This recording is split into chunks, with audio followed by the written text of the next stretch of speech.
Et bam! Tu es en train de regarder une autre vidéo de la chaîne Faisons le mur. Donc je rappelle que je suis en train de réaliser le défi de créer 15 vidéos en un mois sur le bioclimatisme. On en est à la vidéo numéro 3. Et si tu veux en savoir plus, va jeter un coup d'œil sur mon site dédié à la construction écologique et à l'éco-rénovation. Donc le site s'appelle faisonslemur.com.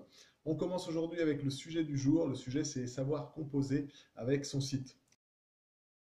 Alors, quand je dis composer avec son site, je veux dire savoir utiliser un petit peu les avantages et les inconvénients des sites. Et ça, c'est faisable sous différents aspects.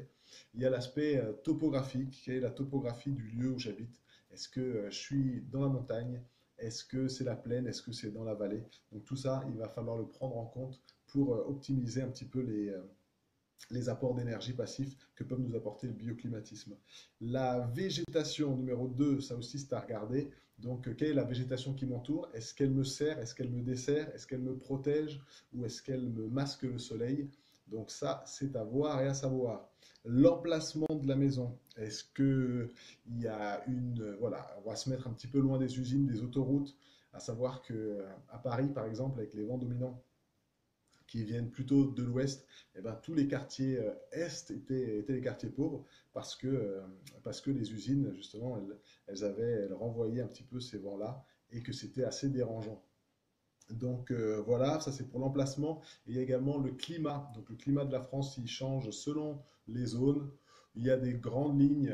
Dans les grandes lignes, voilà, il y a un climat macro, il y a un macroclimat, si on veut, qui est le climat général d'une zone donnée. Il y a aussi le microclimat qui, lui, est vraiment très relatif à l'endroit et la parcelle où tu habites. Donc, c'est à prendre en compte. Les règles à respecter pour avoir des bonnes bases. Donc, bioclimatisme, on l'a compris, c'est bien réussir à capturer les calories en hiver. Donc, réussir un maximum à emmagasiner ces calories, à les garder, à les diffuser doucement. En été, se protéger un maximum des rayons du soleil. Et comment on peut faire pour se protéger des rayons du soleil? Donc encore une fois, jouer avec la végétation, jouer avec son environnement. Non. En été, c'est voilà, arriver à bien se protéger des rayons du soleil en adaptant l'orientation de sa maison, en adaptant la conception de sa maison en règle générale. Donc très bien, ça c'est pour l'hiver et l'été.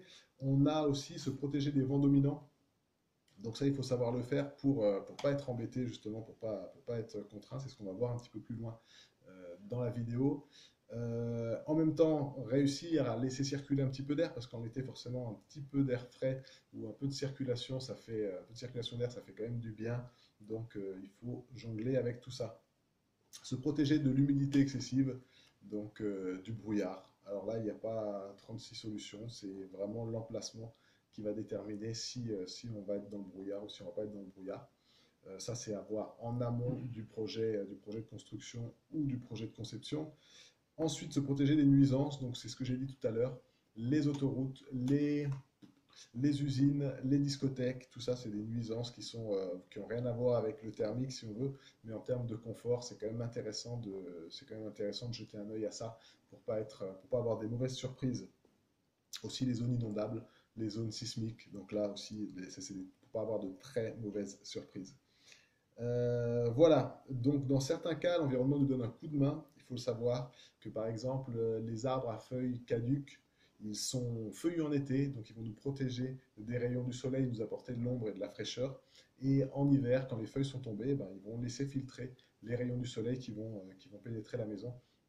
Et donc là, voilà, là c'est un bon exemple pour réussir à jouer un petit peu avec les variations de saison et les variations de la végétation durant les différentes saisons.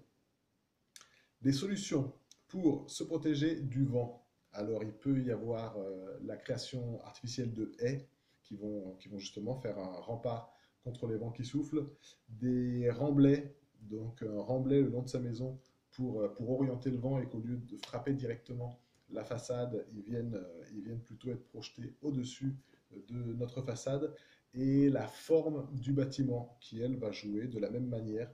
Donc si on a une forme en forme de tremplin, c'est-à-dire voilà, si ça monte progressivement, ça va permettre de ne pas avoir vraiment le vent qui frappe la paroi. Pour se protéger du soleil, solution bioclimatique, il peut y avoir l'enterrement ou le semi-enterrement des maisons. Donc voilà, incorporer la maison dans la colline ou bien créer artificiellement un talus d'un côté ou de l'autre de la maison pour justement l'enterrer au moins à moitié. Donc là, on va se protéger du vent, on va se protéger aussi des variations de température qu'il peut y avoir puisque la Terre a une inertie assez conséquente qui permet de stabiliser un petit peu les températures tout au long de l'année. Il n'y a pas les mêmes fluctuations que dans l'air qui peut lui être très chaud en été et très froid en hiver. Donc voilà, semi-enterré, on peut s'enterrer complètement. Donc des troglodytes, ça existe encore de nos jours et il y en a de plus en plus qui se penchent sur le sujet parce qu'effectivement, ça peut être intéressant, mais là, ça dépend vraiment du contexte et ça dépend du contexte climatique dans lequel on vit. La toiture végétalisée, une autre manière de se protéger du soleil, puisque la toiture végétalisée va vraiment, elle, absorber tous les rayons du soleil en plein sud, voilà, pas en plein sud, mais en plein été, puisque le soleil va beaucoup frapper la toiture en plein été. Donc voilà, la toiture végétalisée, c'est une bonne manière de rester au frais dessous. Quoi d'autre? Qu'est-ce que j'ai marqué sur mes petites notes pour tout. Eh ben, plus rien, hein? Je crois que j'ai tout dit, fantastique. Donc, vous avez compris, il y a pas mal de choses à faire pour composer avec ce site, mais le site n'est pas toujours hostile. Des fois, on peut tourner à son avantage et puis c'est fantastique. Donc, réfléchissez-y. Des bons exemples de maisons bioclimatiques bien réfléchies et bien réussies sont par exemple les Earthship. Donc, Earthship qui s'appelle les aéronefs, j'ai appris il n'y a pas longtemps en français. Donc voilà, c'est un mouvement de construction, un type de construction qui a été propulsé par Michael Reynolds et voilà, qui s'adapte principalement au terrain aride, puisque lui, il est Nouveau-Mexique, Nevada par là-bas. Et voilà, mais pourquoi pas adapter certaines de ces idées sur nos constructions ici en France. Et voilà, avec cette image, tu peux voir à quel point les Earthships se soucient de l'intégration à l'environnement direct. Donc sur la gauche, on a le remblai qui va avec la forme architecturale protéger du vent et puis faire que le vent ne frappe pas la façade de pleine face. Ça va également créer une inertie thermique avec la terre sur la gauche. Donc on a la maison semi-enterrée. On a la toiture végétalisée ici pour le confort thermique, ça on l'a vu dans la dernière vidéo. Et puis carrément la végétation qui est intégrée au bâtiment voilà et qui crée un microclimat à l'intérieur. Donc là on a vraiment tous les éléments de l'intégration un petit peu au milieu et à l'écosystème. Donc voilà, j'ai fait le tour. J'espère que cette vidéo t'a plu.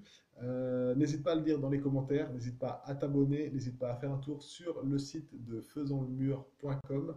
Et voilà, je te remercie d'avance et à bientôt pour la prochaine vidéo. Bye bye.